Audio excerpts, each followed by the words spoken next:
Hello everyone, welcome back to my channel. आज का हमारा टॉपिक है मानव श्वसन तंत्र। मानव श्वसन तंत्र।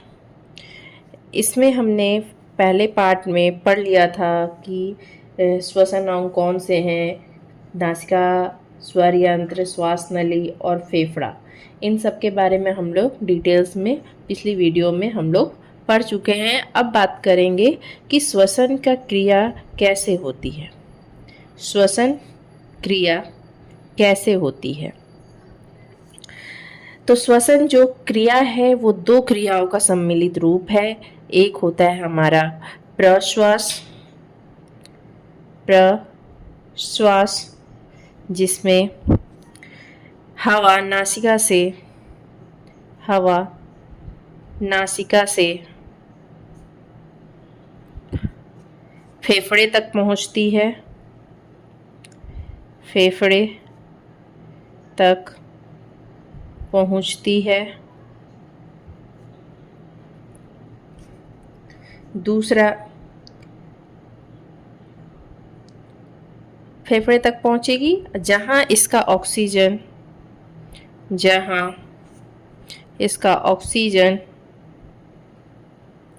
ऑक्सीजन फेफड़े की दीवार में स्थित, फेफड़े की दीवार में स्थित रक्त केशिकाओं के रक्त में चला जाता है। रक्त केशिकाओं के रक्त में चला जाता है। दूसरा होता है हमारा उच्छ्वास। इसमें कार्बन डाइऑक्साइड रक्त से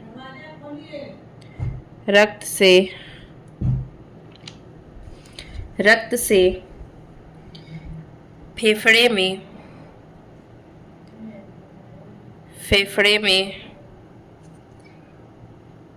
हवा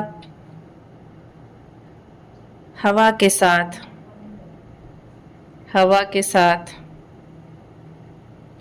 नासिका से बाहर निकल जाती है। मतलब प्रश्वास में हवा के साथ ऑक्सीजन आएगा, वो रक्त में चला जाएगा, और उच्छ्वास में जो कार्बन डाइऑक्साइड होगा वो रक्त से फेफड़े में, उसके बाद नासिका से बाहर निकल जाएगा। प्रश्वास में क्या होता है?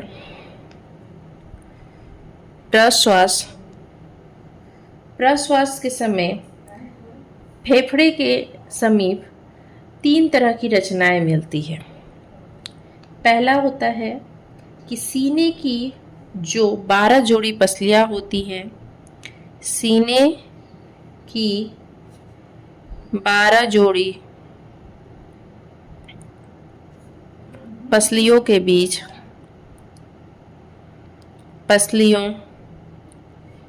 बीच स्थित पेशियां जब संकुचित होती है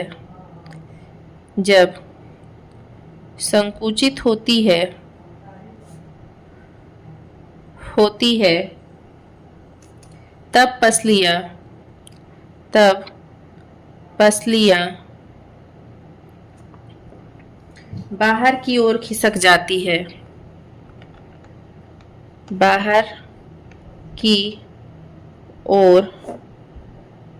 जाती है, खिसक जाती है, जिससे वक्ष गुहा फैल जाता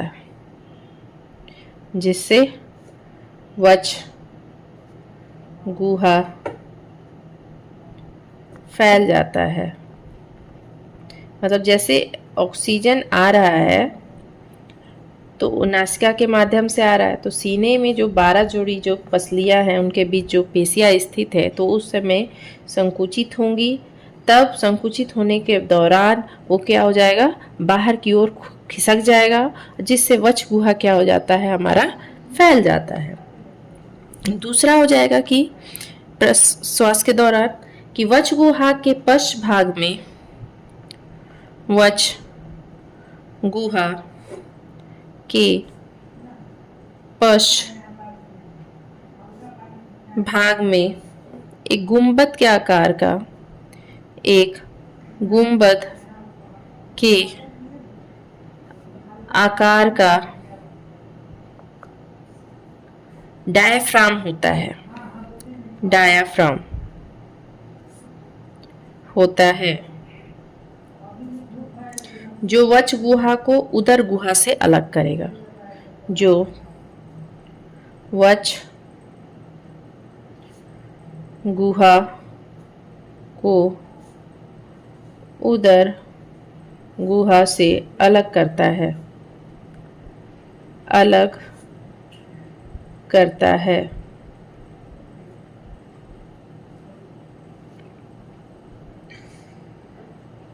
पसलियों में गति के साथ साथ डायफ्राम की पेशियों में भी संकुचन होता है। जब पसलियों में गति होती है तब डायफ्राम की कोशिकाओं में भी, पेशियों में भी संकुचन होता है। डायफ्राम की पेशियों में भी संकुचन होता है, जिससे डायफ्राम कुछ नीचे दबकर चपटा हो जाता है, कुछ नीचे दबकर चपटा हो जाता है,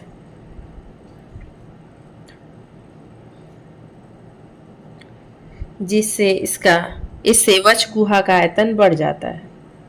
इससे वक्ष गुहा का आयतन बढ़ जाता है, बढ़ जाता है।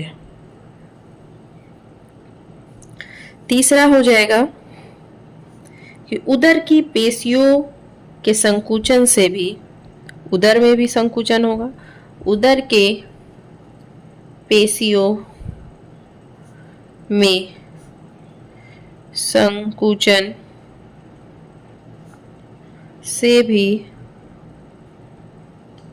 वक्ष गुहा में फैलाव आता है, वक्ष गुहा में फैलाव आता है। इस तरह क्या होता है कि वक्ष गुहा का आयतन बढ़ने से फेफड़ों का भी आयतन बढ़ जाता है और उनमें, उनके भीतर स्थित वायु का दबाव कम हो जाता है। इससे बाहर से हवा फेफड़ों में चली जाती है। अब आता है कि उच्छ्वास। उच्छ्वास के बारे में कुछ बातें। उच्छ्वास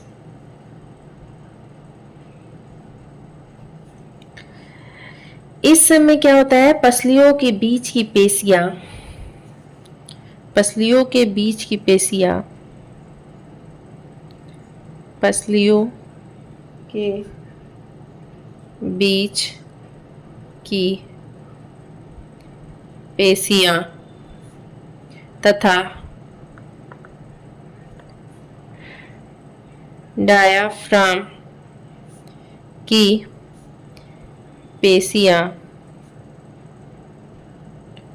ढीली हो जाती है, ढीली हो जाती है, जिससे पसलियां क्या होती है, पीछे खिसक जाती है, जिससे पसलियां पीछे खिसक जाती है, पीछे खिसक जाती है।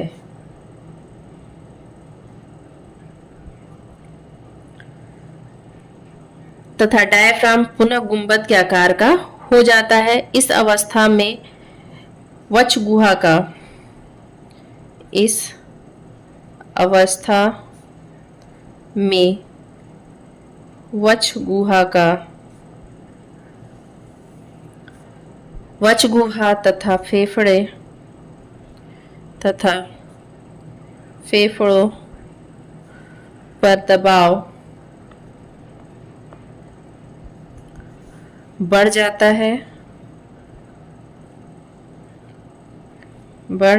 है और वे पिचक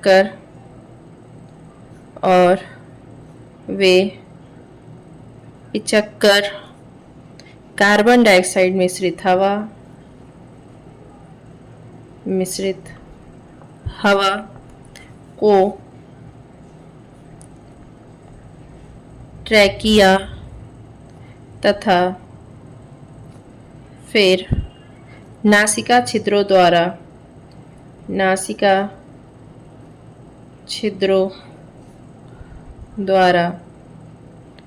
बाहर निकाल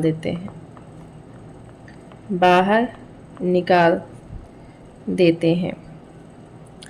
इस तरह से दो अवस्थाएं, श्वसन की दो अवस्थाएं होती हैं। एक होता है हमारा प्रश्वास, दूसरा होता है हमारा उच्छ्वास।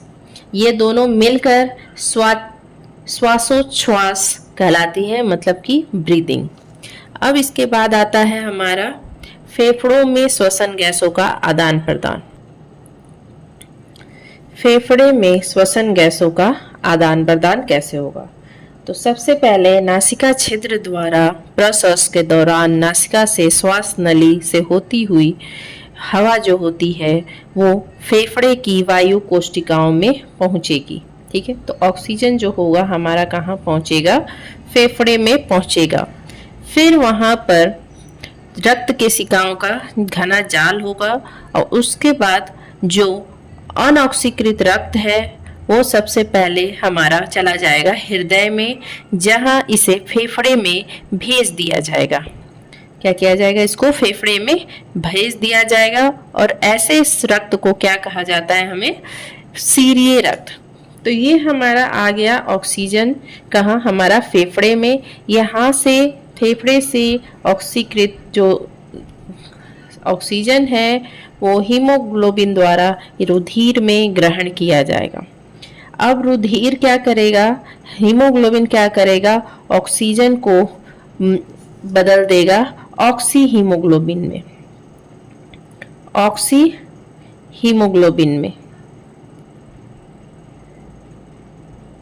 ऑक्सी हीमोग्लोबिन चला जाएगा रुधिर द्वारा, फिर इसका परिवहन किया जाएगा और परिवहन करने के पश्चात ये कहाँ चला जाएगा? हमारा कोशिकाओं में जाएगा, जहां ग्लूकोज का ऑक्सीकरण होगा।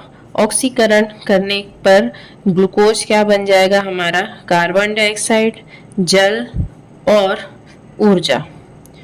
ठीक है, तो जो कार्बन डाइऑक्साइड है, जो अशुद्ध है, जो कार्बन डाइऑक्साइड है, उसको वापस से रुधिर में हीमोग्लोबिन द्वारा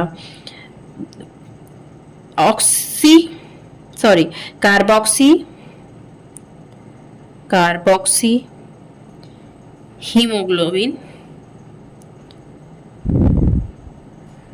हीमोग्लोबिन में वह परिवर्तित हो जाएगा और उसके बाद उसका प्रसरण होगा रुधिर द्वारा। कार्बोक्सी हीमोग्लोबिन जो होगा वो चला जाएगा हमारा फेफड़े में और वहाँ पर फेफड़े से सीधे होते होते वो नासिका के द्वारा हमारा बाहर वायुमंडल में पहुंच जाएगा।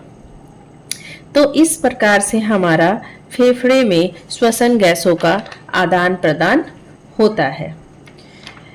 तो श्वसन जो है आज के इस टॉपिक में हमारा आज यही समाप्त होता है। आई होप कि आपको ये वीडियो अच्छा लगा हो। अगर ये आपको वीडियो अच्छा लगा हो तो मेक श्योर आप इस वीडियो को लाइक करें, शेयर करें और सब्सक्राइब करें। Thank you so much.